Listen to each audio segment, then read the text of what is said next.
Hello मैं all 10th class students, आपका welcome है आज की इस क्लास में। और आज की इस क्लास में हम शुरू करेंगे एक्सरसाइज 1.2। ठीक है। और इसमें हम सिद्ध करेंगे कि √5 एक अपरिमेय संख्या है, ऐसा आपको दर्शाना है। तो मेरे प्यारे बच्चों, इससे प्रीवियस क्लासेस में हमने प्रूव किया था √2 को, √3 को, ठीक है, 6 - √3 को, 3√2 को, यानी कि एग्जाम्पल नंबर 5, 6, 7 को। ठीक है मेरे प्यारे बच्चों, हमने सीखा था उनको कैसे प्रूव किया जाता है। तो मेरे प्यारे स्टूडेंट्स, अगर आपने वो क्लास नहीं देखे तो कृपया जाके देखें, क्योंकि जब आप उन्हें समझ लेंगे तो ये आपके लिए बेहद आसान हो जाएगा। ठीक है, क्योंकि √2, √3, √5 तीनों का ही बिल्कुल कॉन्सेप्ट एकदम सेम है अपरिमेय सिद्ध करने का मेरे प्यारे बच्चों। तो शुरुआत करते हैं अपने क्वेश्चन को सॉल्व करने की, इसे सिद्ध करने की।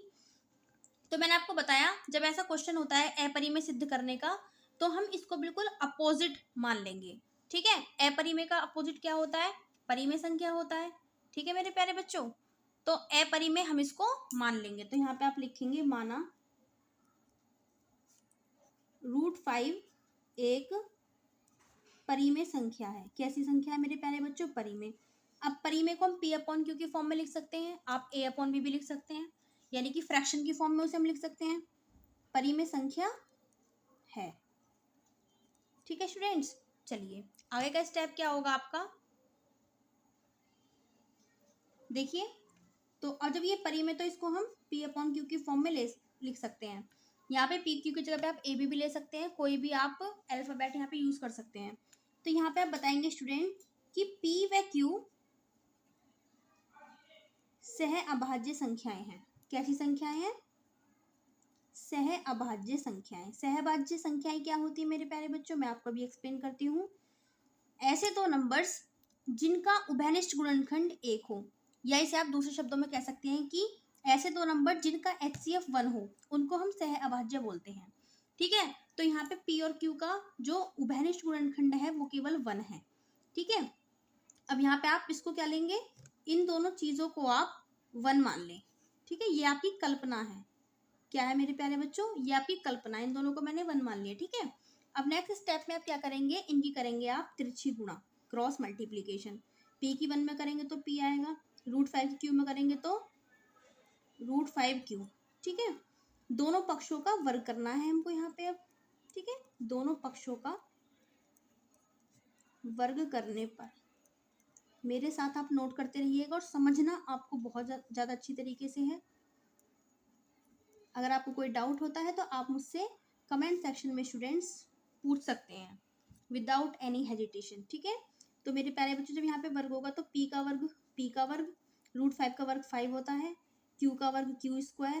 ठीक है, इसे मान लेंगे आप समीकरण नंबर 2। ठीक है मेरे प्यारे बच्चों, अब यहाँ पे आप क्या काम करेंगे, अगला स्टेप जो आपका होगा, ये मल्टीप्लाई में इधर आके कैसा होगा मेरे प्यारे बच्चों? डिवाइड में। ठीक है, = Q²। अब देखिए, अब P² के अपॉन में 5 लिखा हुआ, यानी कि 5 इसको पूरा पूरा विभाजित कर रहा है। ठीक है, तो इस चीज को आप लिखेंगे P² 5 से पूर्णतः विभाजित है।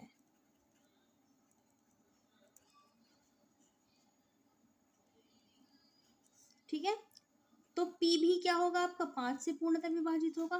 भाई मैं कोई नंबर 9 ले लेती हूँ, 9 3 से डिविजेबल है, तो 3 भी तो 3 से डिविजेबल होगा। ठीक है, यानी कि किसी नंबर का अगर स्क्वायर किसी नंबर से विभाजित होता है, तो मेरे प्यारे बच्चों वो विदाउट स्क्वायर नंबर भी आपका उस नंबर से डिविजेबल होता है, पूरा पूरा विभाजित होता है।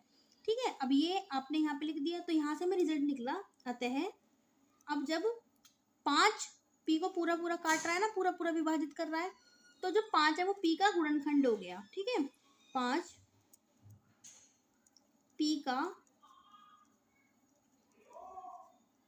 गुणनखंड है। ठीक है मेरे प्यारे बाबू, गुणनखंड है। इस चीज को आप 3 मान लें। ठीक है, अब यहाँ पे आपको मानना है P बराबर, अब ये 5 का हम सॉल्व कर रहे हैं स्टूडेंट्स, तो आपको यहाँ मानना है 5R। अगर ये 2 वाला क्वेश्चन होता है, √2 वाला, तो यहाँ पे आप 2R मानते, √3 वाला होता है तो यहाँ पे 3R मानते। ठीक है, अगर आप यहाँ पे A B लेते तो यहाँ पे आपको फिर C मानना पड़ता। ठीक है, उस तरीके से आपको एडजस्ट कर लेना है अपना क्वेश्चन। अब इसको पुट करना है आपको समीकरण नंबर 2 में, समीकरण 2 में रखने पर।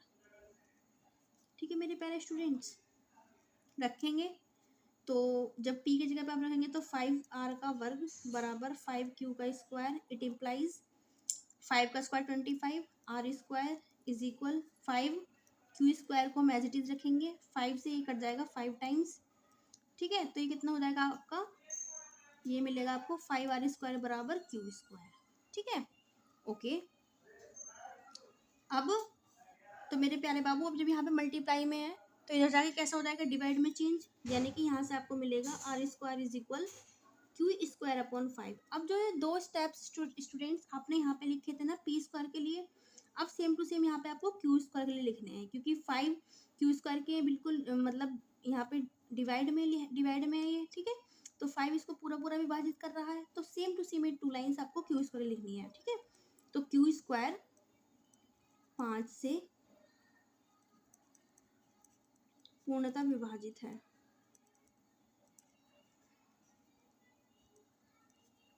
q भी 5 से पूर्णतः विभाजित होगा। किसी नंबर का स्क्वायर किसी नंबर से विभाजित है तो वो विदाउट स्क्वायर यानी कि बिना स्क्वायर के नंबर भी जो होता है वो उस नंबर से पूरा पूरा कट जाता है, ठीक है स्टूडेंट्स। चलिए अब क्या काम करेंगे, तो यहाँ से मैं क्या रिजल्ट निकला, जब 5 से पूरा पूरा ही कट रहा है तो 5 इसका क्या होगा, गुणनखंड, ठीक है। अतः यहाँ से क्या रिजल्ट निकला आपका कि 5 q का भी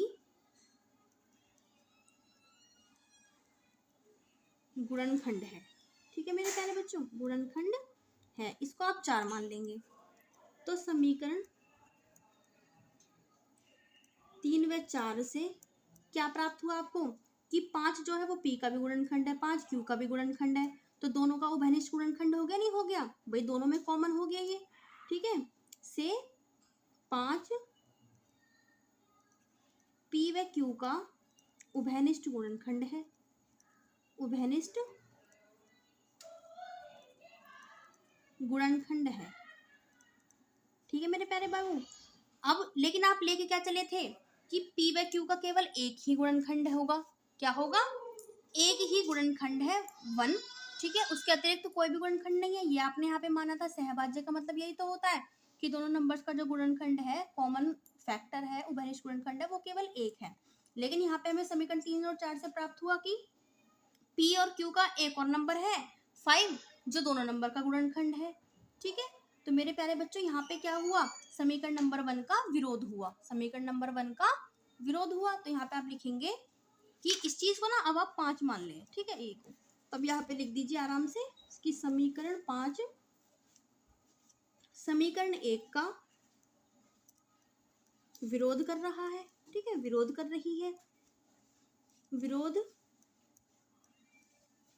कर रही है, ठीक है। तो यहाँ पे विरोधाभास क्यों हुआ, हमारी गलत परिकल्पना की वजह से, क्योंकि हमने √5 को एक परिमेय संख्या मान लिया। क्या मान लिया मेरे प्यारे बच्चों, √5 को हमने एक परिमेय संख्या मान लिया, ये हमारी कल्पना गलत थी, इसी वजह से हमको क्या हो रहा है, विरोध हो रहा है, ठीक है मेरे प्यारे स्टूडेंट्स। तो यहाँ पे आप लिखेंगे यहाँ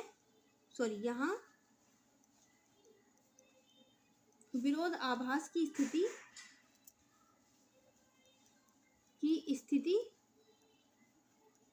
हमारी गलत कल्पना, वो गलत कल्पना क्या है कि √5 को आपने एक परिमेय संख्या माना, √5 एक परिमेय संख्या है, परिमेय संख्या है, ठीक है, के कारण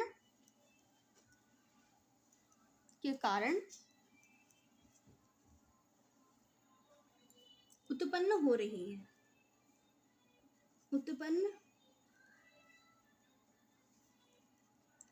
है, ठीक है। अतः अब जब ये कल्पना हमारी गलत है कि √5 एक परिमेय संख्या, ये कल्पना गलत है, तो सही क्या होगा कि √5 एक अपरिमेय संख्या, क्योंकि वास्तविक संख्या जो होती है स्टूडेंट्स वो 2 टाइप्स की होती है, या तो वो परिमेय होगी या फिर वो अपरिमेय होगी। जब ये परिमेय नहीं है, परिमेय हमारा गलत प्रूव हो गया कि हमने इसको मान के गलती कर दी परिमेय मान के, तो क्या होगा, ये एक अपरिमेय संख्या होगी। तो आप यहाँ पे लिखेंगे अतः √5 एक